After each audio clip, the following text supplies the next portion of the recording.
You go, girls.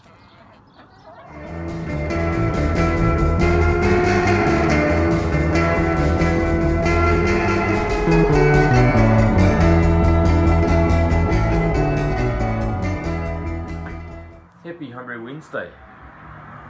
Here's a noisy car. Classic Mr. Pierce move. Baby sick on the shirt. Kids are in bed. Time for homebrew. So I've just poured up. Sorry about the foam look. This is the XPA. Now it is not very clear at the moment, but I'm going to leave that in the keg for a little while longer, and it has cleared up probably about 50%. So yeah, I reckon 2 more weeks I might be ready to put this in a bottle, but yeah, we'll see how we go. It's got a heap of hops in it. It's smelling really good. So this has actually got the dankness that I kind of wanted in my IPA. So it's really come through with that carbonation. Bloody dogs again. Yeah, and it's just got that. I think I explained before. It's got an aroma a bit like powdered cordial. So yeah, this is a cracking beer. So yeah, Wagon Brewing have got this as a kit, and very reasonably priced. So many dogs. So anyway, I've got a grain to glass video when this is ready for tasting. So yeah, I'll treat you to that at some point. And yeah, all I've been doing this week is keeping an eye on my fridge. A crazy fermentation from a Parti-Gyle that I did on the weekend. So the plan was to do a stout, a Russian Imperial Stout, big old stout, hopefully 9 or 10%, and then use the runnings of that to make the stout, and second, third runnings to do a porter. So that was the plan, and I kind of assembled a recipe quite hastily, and I don't know what I was doing, but I had a rough idea, and yeah, I got 2 decent beers out of that. And if you've ever wanted to give the old mash tun a workout, you should do it. I had it right to the brim, and based on all the sugar I got out of it, I'm pretty sure that yeah, I should have some big beers there. So really happy with that, and yeah, I'm not going to muck around too much. This is a long video because I've got quite a bit of footage, 2 brews in one day. So cheers. Happy Homebrew Wednesday. Got some new equipment I might talk about next week, and yeah, the XPA video. So in the meantime, stay safe, enjoy your brews, and man, get some hops down here. Cheers. Right, so to prevent a stuck sparge, I've put in these oat hulls, which most of you probably heard of already, but it's just the outside of the malt. And as you can see, it's just going to help that water track through, because I am doing a stout today.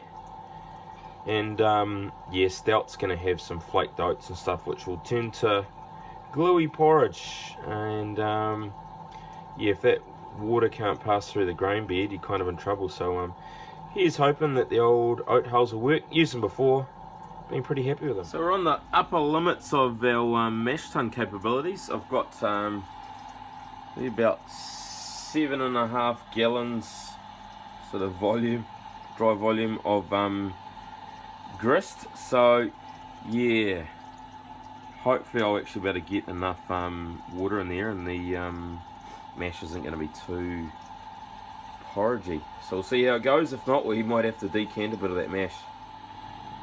So you can just see the water rising through the grain bed. I'm going to get that stirred in, but yeah man, not giving us much room to do that mash, but we'll see how we go.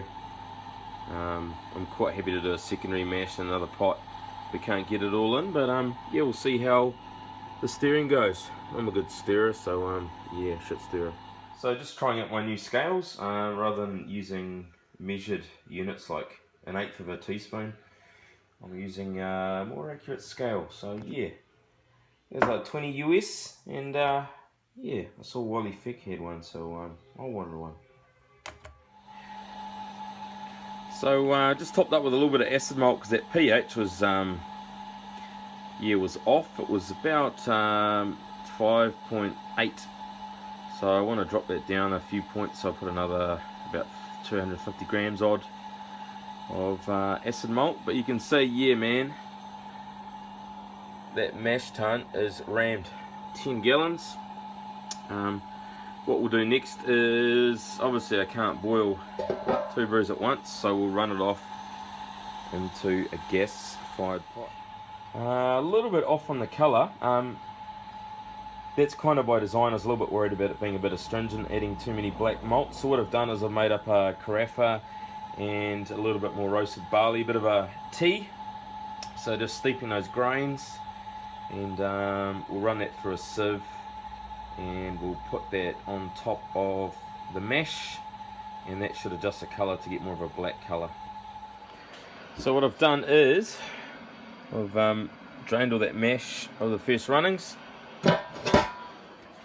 and then I've run it into Dave's brew kettle. Thanks, Dave. And you can see it's still draining, so I'm going to drain off as much as I can with gravity. And if I get enough volume, I will actually just use the first runnings. I'm not worried at all about batch size, as long as I get about at least half a batch. So, the old trusty, this is how I started with Dave, the owner of this pot. He's got his channel coming out soon. Yeah, so I'm just going to boil that 1086 wort, and yeah, with attenuation, I'm hoping to get somewhere between 9 to 10%. But we'll see, depends how good my yeast starter is, of course.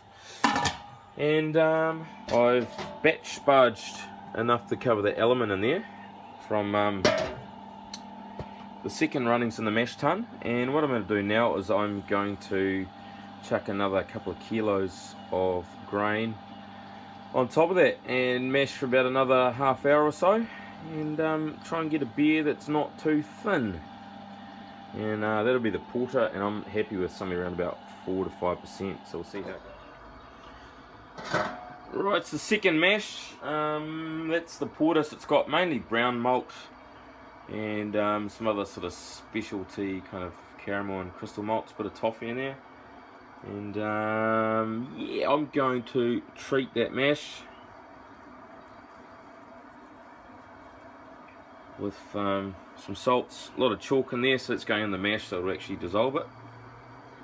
I did a pH reading on that first Imperial Stout, got that down to 5.6, so I can live with that. So you'll leave this for a bit and take a reading, and hopefully we'll get a decent porter out of this lot. So we've got some more teddy, or Brooklyn hops, and we're going to be putting in some EKG and some Fuggle. So going to be putting in 60 grams, actually no, I lie, 88 grams, which is 33 of Mortity and 50 of East Kent Goldings, and then we'll do a middle edition of some Fuggles, which I'll better work out shortly. So yeah, cooking with gas, you know, it has its benefits, I reckon. It's quick and pretty portable. So anyway, in goes our 60-minute hop edition. So there's our 15-minute edition, and I'm going to go chuck 150 grams of lactose in there, just to sweeten it up. And at the moment it's 22.5 bricks, whatever that is. So that's after, actually, I'm a bit worried I'm going to collect too much porter wort, so I put about 3 litres of that wort in here just to top it up, without affecting the gravity too much. So yeah, I'm definitely pretty efficient today. Certainly not time, but hopefully with wort. So yeah, you can see that's a nice brown colour, which is what I was wanting. I wasn't wanting a black colour, because that should be the Imperial Stout. Yeah, just an update on what I've been doing. Basically I milled grains and I'd forgotten that I had another couple of kilo sitting around. So anyway, long story short was that I pretty much just had to fill the mash tun right up to the top and then drain some of the water off. So don't do this at home, kids, this is ridiculous. So yeah, basically had it running down the sides at one point, can't really see that, but yeah, it running down at the sides at one point, so bloody messy. But man, we should definitely get 2 full fermenters worth of beer, so pretty happy with that. Confusing stuff on another brown beer. This is the porter, and just put in a small addition of 55 grams of East Kent Goldings. Yeah, just about to get a hot break, but I chucked it in a minute early. So yeah, full to the brim. She's dripping out. So yeah, full load of porter. So slight conundrum. I've got to empty this. Luckily I have chickens to take care of all this spent grain. And yeah, the trouble is I'm boiling the porter. However, I've got to cool down the stout. So what I might do is I've just given it a quick chill in some water. Get that down to about 80 degrees, but more manageable temperature. Stop the hops bittering, and I might have to transfer that into the mash tun so I can actually run the chiller, because I don't have an immersion chiller because I sold it. Alright, final hop addition. Thank goodness I'm not doing 2 IPAs, that would have been a mission, but yeah, 2 beers, nearly done and dusted. So yeah, this gravity ended up at 15 bricks, whatever that is. And yeah, so 2 kind of full strength beers. I'm pretty damn happy with that. Managed to chill in the mash tun, so that's at pitching temp, and I got a big Irish ale yeast for the Russian Imperial Stout, and then I might just do a British USO 4 for the porter.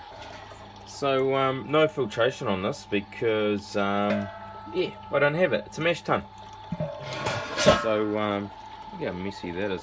So what I'm going to do is I'm just going to leave it to settle out below the ball valve, and yeah, I also forgot to add kettle findings into that stout, so I'm an idiot. But anyway, it is a stout and it will be bottle conditioned for several months, so not really that worried. I did remember to put some findings in the porter though, and yeah, that's a beautiful chocolate brown.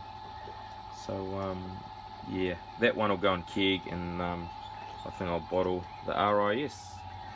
And I'm going to add some lactose to the porter as well, just because I can. Yeah, 100 grams in there. So there's the porter. Happy as Larry.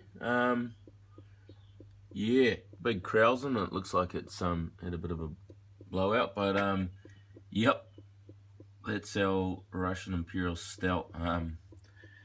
Bloody hell. So yeah, that had a bit of a blowout overnight. I should have known. I thought there's enough headspace, but I've never brewed such a big beer like this before. So hey, you live and learn. But yeah, it's probably about a pint on the floor. So yeah, I might end up having to change that over to another blow-off tube. We'll see. We'll have a think.